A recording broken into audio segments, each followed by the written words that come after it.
আসসালামু আলাইকুম রহমতুল্লাহি ওবরাকাতুহ। নাহমাদুহু ওয়া নুসাল্লি আলা রাসূলিহিল কারীম, আম্মা বা'দ।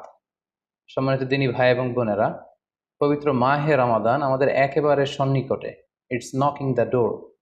আল্লাহ রাসূল সাল্লাল্লাহু আলাইহি ওয়াসাল্লাম এবং সাহাবারা রমাদানুল মুবারক আসার 2 মাস আগ থেকেই কবে রমাদান মাস আসবে এজন্য ব্যাকুলতা প্রকাশ করতেন, উদ্গ্রীব হয়ে থাকতেন যে আমরা রমাদান পাবো কিনা, কখন রমাদান আসছে।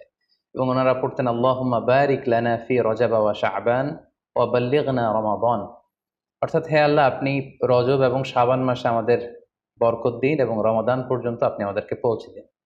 আমাদের সালাফরা রমাদান আসার 6 মাস আগ থেকে, অর্থাৎ একটা বছরের 6 মাস ওনারা অপেক্ষা করতেন কবে রমাদান আসবে, উদ্গ্রীব হয়ে থাকতেন, ব্যাকুলতা প্রকাশ করতেন।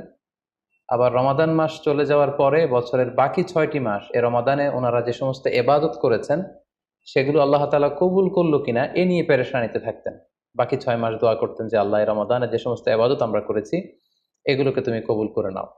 এই পবিত্র মাসে আল্লাহ তাআলা আমাদের আল্লাহ সচেতনতা বৃদ্ধির জন্য এ মাসে আমাদের জন্য সিয়ামকে তিনি ফরজ করেছেন।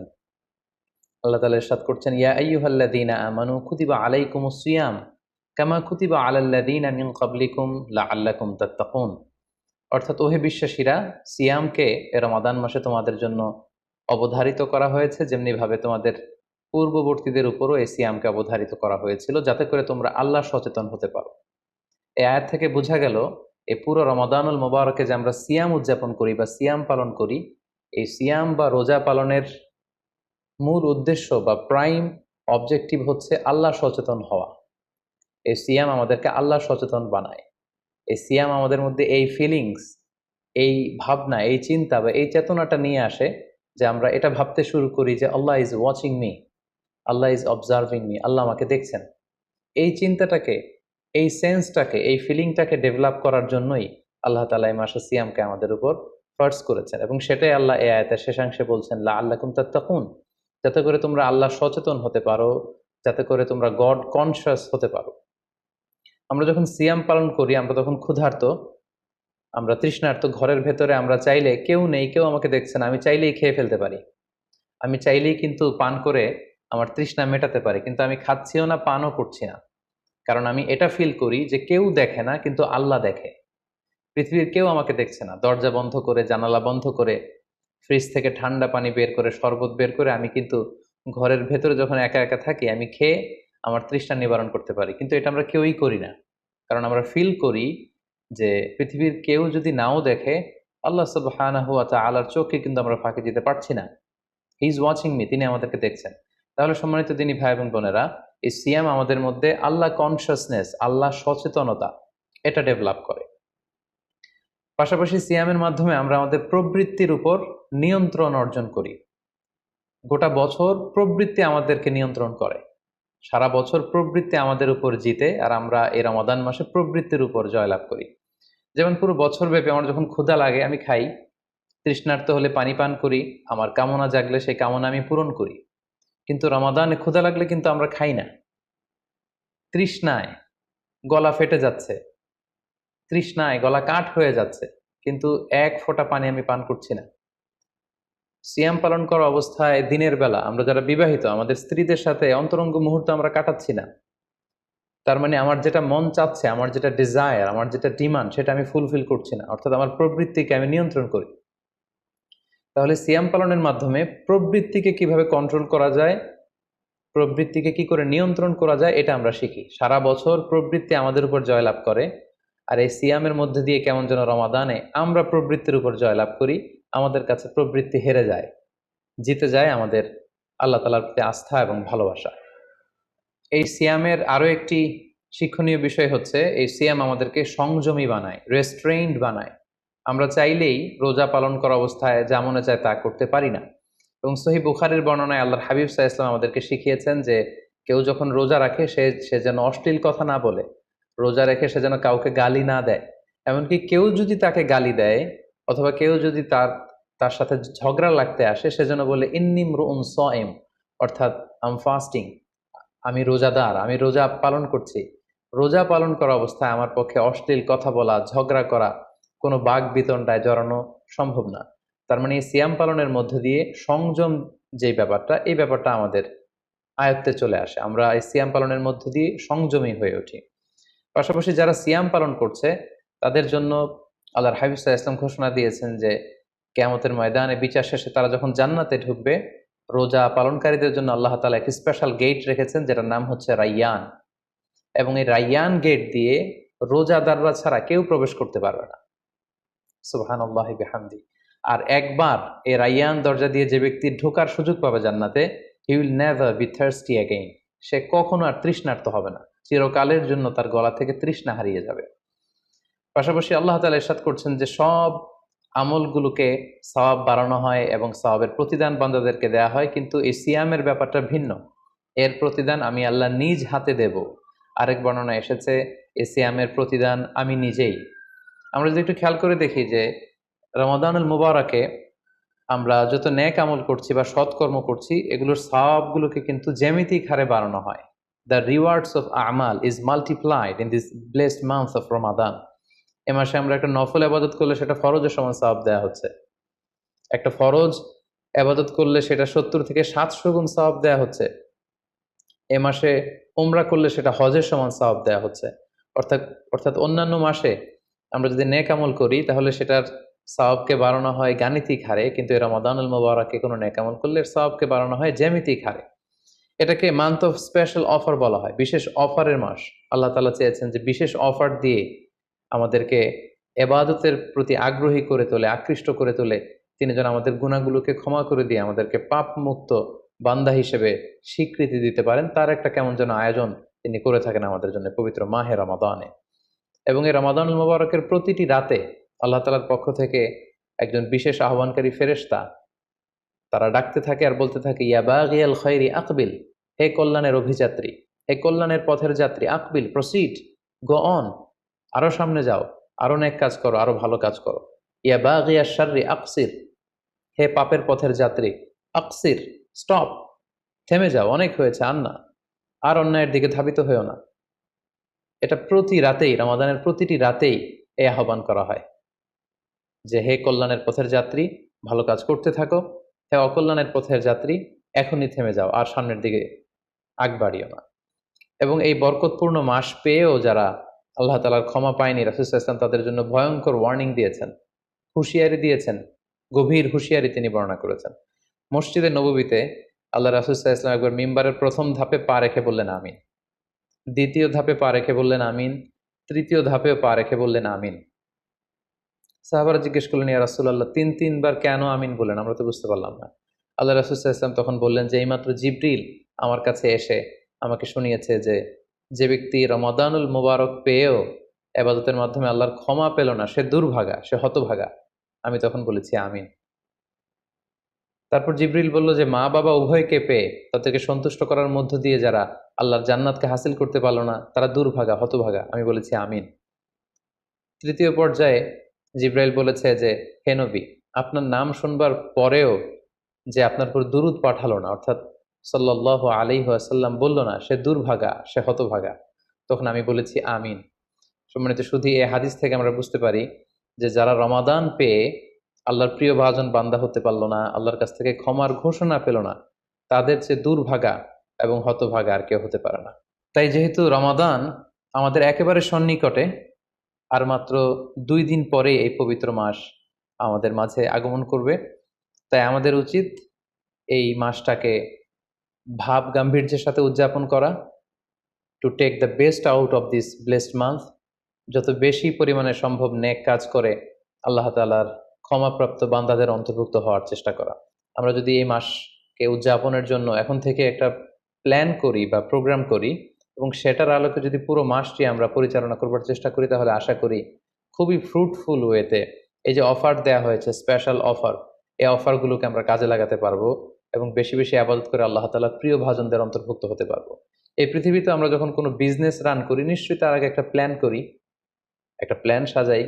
বড় কোনো প্রজেক্ট যখন আমরা হাতে নেই, আমরা একটা প্রজেক্ট প্ল্যান দাঁড় করাই এবং সেটার আলোকে আমরা সেই প্রজেক্টটাকে রান করবার চেষ্টা করি।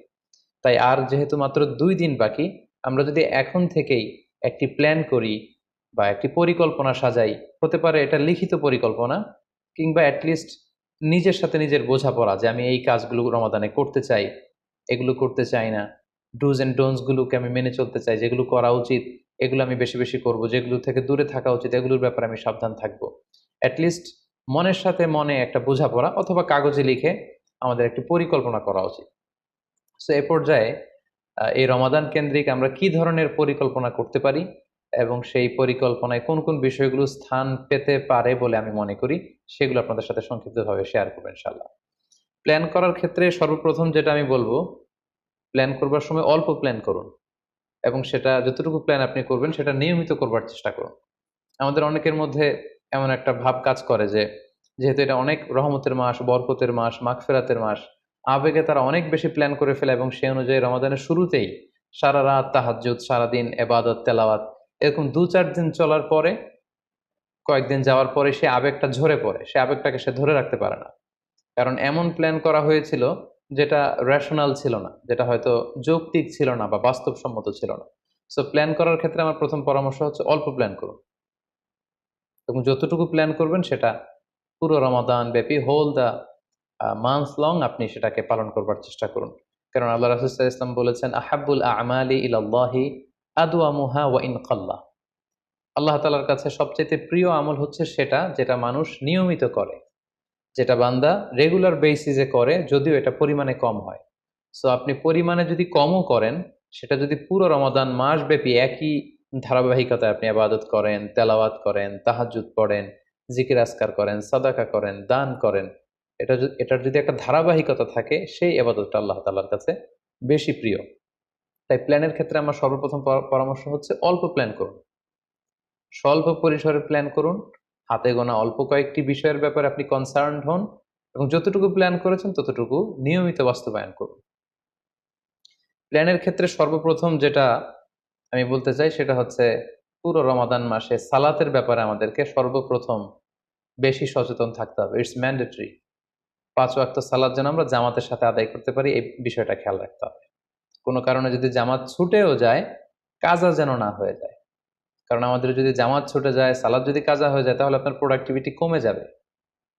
সো প্ল্যানের ক্ষেত্রে এখন থেকে আমাদের এটা মাথায় রাখতে হবে যে পুরো রমাদান জুড়ে আমরা 5 ওয়াক্ত সালাত জামাতের সাথে আদায় করব। কোনো কারণে জামাত যদি ছুটেও যায়, কোনো নামাজ যেন আমার কাজা না হয়ে যায়, এ ব্যাপারে আমরা সচেতন থাকবার চেষ্টা করব। 3 নম্বরে হচ্ছে কোরআন তেলাওয়াত করা।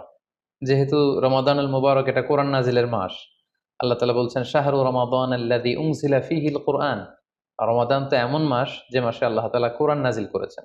সো এটা কোরআনকে উদযাপনের মাস, কোরআনের সাথে নতুন করে সম্পর্ক গড়বার মাস, বেশি বেশি কোরআন তেলাওয়াত করবার মাস। নফল ইবাদতের যে লিস্ট আছে তার মধ্যে সবচেয়ে শ্রেষ্ঠ নফল ইবাদত হচ্ছে কোরআন তেলাওয়াত করা এবং সেটার মোক্ষম সময় হচ্ছে রমাদানুল মুবারক। আমরা প্রত্যেকেই জানি যে এই মাসে তেলাওয়াত করার যে একটা আবহ, যে একটা ইমেজ, যে একটা পরিবেশ এবং যেরকম একটা মজা পাওয়া যায়, বছরের অন্য কোনো মাসে কিন্তু ওই ফিলিংটা আমাদের আসে না। সো এই সুযোগটাকে আমাদের কাজে লাগানো, আমরা যেন প্রতিদিন কোরআনের তেলাওয়াত করি এবং তেলাওয়াত করার ক্ষেত্রে অবশ্যই ধীরস্থিরভাবে তেলাওয়াত করতে হবে। আমরা অনেকে তাড়াহুড়ো করে তেলাওয়াত করি। হাদিসে এসেছে, রুব্বা কারিন লিল কোরআন ওয়াল কোরআন ইয়ালআনু। কোরআনের অনেক তেলাওয়াতকারী আছে যাদেরকে কোরআন রহমত দেওয়ার পরিবর্তে লাআনত দেয়, কার্ডস করে, অভিসম্পাত করে। তাই তাড়াহুড়ো করে আমরা যেন কোরআন তেলাওয়াত না করি। রমাদান আসলেই দেখা যায় কিছু কিছু মানুষ কোরআন খতম করবার জন্য উঠে পড়ে লাগে। কেউ 5 খতম, 7 খতম, 10 খতম দেওয়ার জন্য প্রতিযোগিতা করে খতম দেয়। ফলে খুব দ্রুত তারা কোরআন তেলাওয়াত করে। এটা ঠিক না। খতম দেওয়ার জন্য উঠে পড়ে লাগা উচিত হবে না, বরং আপনি ধীরস্থিরভাবে তেলাওয়াত করুন। সেই হিসেবে শুরু থেকে শেষ পর্যন্ত একবার করে যদি আপনি 1 খতম দিতেও পারেন সেটা ভালো, আর দিতে না পারলেও আপনি ধীরস্থিরভাবে তেলাওয়াত করে সেটার সওয়াব আপনি ইনশাল্লাহ পাবেন। তাহলে তেলাওয়াত করার ক্ষেত্রে প্রথম রিমাইন্ডার হচ্ছে তাড়াহুড়ো করে তেলাওয়াত করা যাবে না। 2 নম্বর হচ্ছে যদি সুযোগ হয় অর্থ বুঝে তেলাওয়াত করা। আমরা কয়েকটা সূরা স্পেসিফাই করতে পারি যে এই রমাদানে আমি এই সূরাটা পড়ব, এই রমাদানে এই সূরা শুরু থেকে শেষ পর্যন্ত এর মর্মার্থ, এর বঙ্গানুবাদ, এর যে শিক্ষা লেসন, এটা আমি জানবার চেষ্টা করব।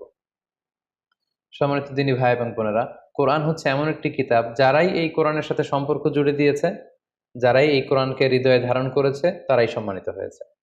একটু খেয়াল করে দেখুন, সাইয়েদনা জিবরিল আলাইহিস সালাম, উনি কোরআন নিয়ে আসমান থেকে পৃথিবীতে নেমেছিলেন।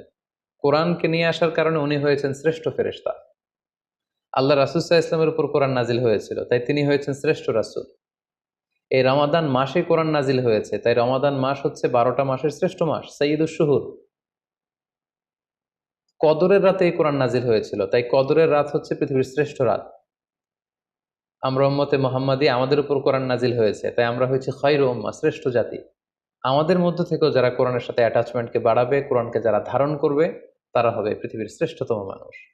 তাই আসুন কোরআন উদযাপনের এই মাসে আমরা যেন বেশি বেশি কোরআনের সাথে সম্পর্ককে নতুন করে আবার নবায়ন করি। 4 নাম্বার যেই ব্যাপারটি আমি প্ল্যানে বা পরিকল্পনায় রাখার চেষ্টা করব, সেটা হচ্ছে খুব বেশি খাবার দাবার বা কেনাকাটা এগুলোর ব্যাপারে আমাদেরকে একটু সাবধান থাকতে হবে। আমরা অনেকে মনে করে থেকে রমাদান মানেই মুখরোচক ইফতারি, ইফতার পার্টিতে জয়েন করা, উদরপূর্তি করে সাহারি খাওয়া, শপিং করা এবং কেনাকাটায় ব্যস্ত থাকা। আসলে ব্যাপারটি এমন নয়, কারণ আমরা জানতে পেরেছি যে এটা হচ্ছে বরকতের মাস, এটা অফারের মাস। নফল ইবাদতে ফরজের সমান সওয়াব, ফরজ করলে 700 গুণ সওয়াব, নফল উমরা করলে হজের সমান সওয়াব। সো এটা হচ্ছে মৌসুমুল ইবাদা, ইবাদতের মৌসুম। সো আমাদের যদি শপিং করা লাগে, আমাদের যদি কোনো প্রোগ্রামে অংশগ্রহণ করা লাগে, সেটা যেন আমাদের ফোকাস না হয়। কেনাকাটা, শপিং করা, এটা যেন আমাদের ফোকাস না হয়। ভুরি ভোজ করা, আমাদের বাসায় মা বোনরা যারা আছে তাদেরকে হরেক রকম আইটেমের বায়না ধরে সারাদিন তাদেরকে ব্যস্ত রাখা, ইবাদত থেকে তাদেরকে দূরে রাখা, এই কালচারগুলো থেকে আমাদেরকে দূরে থাকতে হবে। আমরা যখন রমাদান কেন্দ্রিক প্ল্যান করতে বসবো, আমরা যেন এটা ভাবি যে এই রমজানে একটু একটু করে আমি নিজেকে পরিবর্তন করতে চাই। ভুরিভোজ করা, ইফতার পার্টিতে বেশি বেশি যাওয়ার জন্য প্ল্যান করা, তারপর কেনাকাটা, শপিং, ঈদের শপিং এর জন্য সময় নষ্ট করা, এটা যেন আমাদের মূল ফোকাস না হয়। আমাদের মূল ফোকাস যেন হয় এটা ইবাদতের মাস, বেশি বেশি ইবাদত করে যেন আমরা আল্লাহর সন্তুষ্টি অর্জন করতে পারি।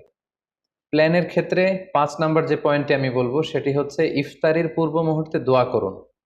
এটি ভুলে যাওয়া যাবে না। প্রতিদিন ইফতারিকে সামনে নিয়ে আমরা দোয়া করব, কারণ হাদিসে এসেছে সালাসু দাওয়াতিন মুস্তাজাবা, 3 ব্যক্তির দোয়া আল্লাহ তাআলার কাছে কবুল হয়ে যায়। এই দোয়া আল্লাহ কখনো ফিরিয়ে দেন না। এর মধ্যে একটা দোয়া হচ্ছে দাওয়াতুস সাইম, রোজাদারের দোয়া আল্লাহ কখনো ফিরিয়ে দেন না। দাওয়াতুস সাইমি মাকবুল, এটা আল্লাহর কাছে কবুল হয়ে যায়। ঠিক ওই মুহূর্তটাতে আল্লাহ তাআলার সফট কর্নার খুব বেশি গ্রো করে, আল্লাহর রহমতের দরিয়ার মধ্যে একটা অভাবনীয় জোশ পড়ে যায়। আল্লাহ তাআলা এই দৃশ্যটাকে খুব দেখতে পছন্দ করে যে বান্দা সামনে খাবার নিয়ে বসে আছে, শরবত নিয়ে, পানীয় নিয়ে বসে আছে, ক্ষুধায় তৃষ্ণায় সে জর্জরিত, সে চাইলেই সামনে থেকে নিয়ে মুখে তুলে খাবারটা খেতে পারে, কিন্তু সে আমার ভয়ে খাচ্ছে না। তখন আল্লাহ তাআলা এই দৃশ্যটা দেখতে বড্ড পছন্দ করেন। ঠিক এই মুহূর্তে আপনি যখন বুদ্ধি করে আল্লাহ তাআলার কাছে চাইতে শুরু করবেন, কায়মনো বাক্যে চোখের পানি ছেড়ে, আপনি চাইতে দেরি হবে, এই দোয়া আল্লাহ তাআলার কাছে কবুল হতে দেরি হবে না। তাই এই ভুলটি যেন আমরা না করি, এই বরকত যেন আমরা মিস না করি। প্রতিদিন খেয়াল করে, সম্মানিত দিনী ভাই এবং বোনেরা, খেয়াল করে ইফতারের পূর্ব মুহূর্তে দোয়া করুন। আপনার কি চাহিদা, আকুতি মিনতি আল্লাহর কাছে আছে, আপনি পেশ করুন। 7 নম্বর পয়েন্টটি হচ্ছে ধীরস্থিরভাবে তারাবির সালাত পড়ুন। প্ল্যান করে ফেলুন কোন মসজিদে পড়বেন, কোথায় পড়বেন, কোভিড আউটব্রেকের কারণে কোনো রেস্ট্রিকশন থাকলে বাসায় কিভাবে পড়বেন, পরিবেশটা আপনি কেমন দেখতে চান, কিভাবে করতে চান, এখন থেকে প্ল্যান প্রোগ্রাম করে ফেলুন। তারাবির সালাতের ক্ষেত্রে পরামর্শ হচ্ছে ধীরস্থিরভাবে তারাবির সালাত আদায় করুন। সালাতুত তারাবিহ শব্দের অর্থই হচ্ছে বিশ্রামের সালাত, অর্থাৎ আপনি বিশ্রাম নিয়ে নিয়ে 2 রাকাত করে, 4 রাকাত শেষে তাসবিহ পড়ে বিশ্রাম নিয়ে আবার 2 রাকাত, 4 রাকাত এভাবে পড়তে থাকবেন। আমাদের বাংলাদেশের বেশিরভাগ মসজিদগুলোতে যেহেতু 20 রাকাতের সালাতুত তারাবি হয়, আমরা সাজেস্ট করি যে আপনারা 20 রাকাত সালাতুত তারাবি আদায় করুন। অসুস্থতাজনিত কোনো কারণে কারো যদি কম পড়তে হয় সেটা ভিন্ন ব্যাপার, তবে আমরা 20 রাকাতের কথাই সবাইকে সাজেস্ট করে থাকি, যেহেতু এটা আবাদতের মাস, যত বেশি আবাদত করা যায় ততই এটা কল্যাণকর। তো সেক্ষেত্রে রাকাত বিতর্ক আপনাদেরকে এড়িয়ে চলা উচিত। রমাদান আসলে আমাদের মধ্যে এই শয়তান এই বিষয়টাকে উস্কে দেয় যে তারাবির সালাত কি 8 রাকাত না 20 রাকাত নাকি 12 রাকাত। সো তারাবির সালাত ধীরস্থির ভাবে আদায় করুন, রাকাত বিতর্ক এড়িয়ে চলুন। এটা হচ্ছে একটা বড় ফিতনা। কত রাকাত আপনি পড়বেন আপনার সাধ্য অনুযায়ী আপনি পড়ুন। আমরা 20 রাকাতের কথা সাজেস্ট করি, তবে রাকাত বিতর্কে জড়ানো আমাদের কখনোই উচিত হবে না। 8 নাম্বার যে পয়েন্টের কথা বলবো সেটি হচ্ছে শেষ রাতে তাহাজ্জুদের সালাত আদায় করা। বছরের অন্য সময়গুলোতে রাত 4টার দিকে উঠে আসলে অনেকের পক্ষেই তাহাজ্জুদের সালাত আদায় করা সম্ভব হয়ে ওঠে না। যেহেতু রমাদানুল মুবারকে সাহারি খাবার জন্য আমাদেরকে উঠতেই হচ্ছে, সাহারি খাওয়ার পরে আপনি অজু করে আপনার সুবিধা মতো 2 রাকাত 4 রাকাত তাহাজ্জুদের সালাত আপনি আদায় করুন। তাহাজ্জুদের সালাতে সিজদায় পড়ে আপনি আল্লাহ তাআলার কাছে আপনার মনের আকুতি আপনি তুলে ধরুন। এই মুহূর্তটাতে, তাহাজ্জুদের এই সময়টাতে আল্লাহ তাআলা প্রথম আকাশে মনোনিবেশ করে তিনি ডাকতে থাকেন, কার কি লাগবে, কার খাবারের দরকার আমার কাছে চাও, আমি খাবারের ব্যবস্থা করে দেব, কার রিজিকের দরকার রিজিকের ব্যবস্থা করে দেব, কার সফলতা দরকার, আমি আল্লাহ তাআলা সফলতা দেওয়ার মালিক, আমি সফলতার ব্যবস্থা করে দেব। যে মুহূর্তটুকুতে বা যে সময়ে আল্লাহ তাআলা আমাদেরকে দেওয়ার জন্য তিনি আমাদেরকে ডাকছেন, আমাদেরকে দেওয়ার জন্য তিনি বসে আছেন, প্রস্তুত, আহ্বান করছেন, কিন্তু আমরা সেই আহ্বানে সাড়া দিচ্ছি না। তাই রমাদানুল মুবারকে তাহাজ্জুদের সালাতের অভ্যাস করার একটা সুবর্ণ সুযোগ কিন্তু আমাদের আসছে। যেহেতু সাহরি খেতে আমরা উঠবই, উঠে আমরা তাহাজ্জুদের সালাত আদায় করে নেব। 9 নম্বর যে পয়েন্টটি উল্লেখ করতে চাই সেটি হচ্ছে সোশ্যাল মিডিয়ার নিয়ন্ত্রিত ব্যবহার বা পরিমিত ব্যবহার। যত কম ব্যবহার করা যায় ফেসবুক, ইউটিউব, অনলাইনে যত আপনি কম সময় দিতে পারবেন, আপনার প্রোডাক্টিভিটি ঠিক তত বাড়তে থাকবে।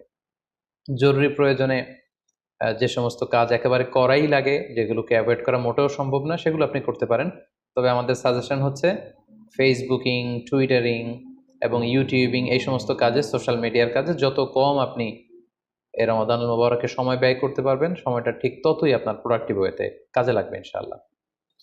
10 নম্বর পয়েন্ট এবং সর্বশেষ পয়েন্ট হচ্ছে রমাদানুল মুবারকের মূল আকর্ষণ হচ্ছে রমাদানুল মুবারকের শেষ দশকে, অর্থাৎ রমাদানের কদরের রাতগুলো হচ্ছে লাস্ট 10 ডেজ অফ রমাদানে।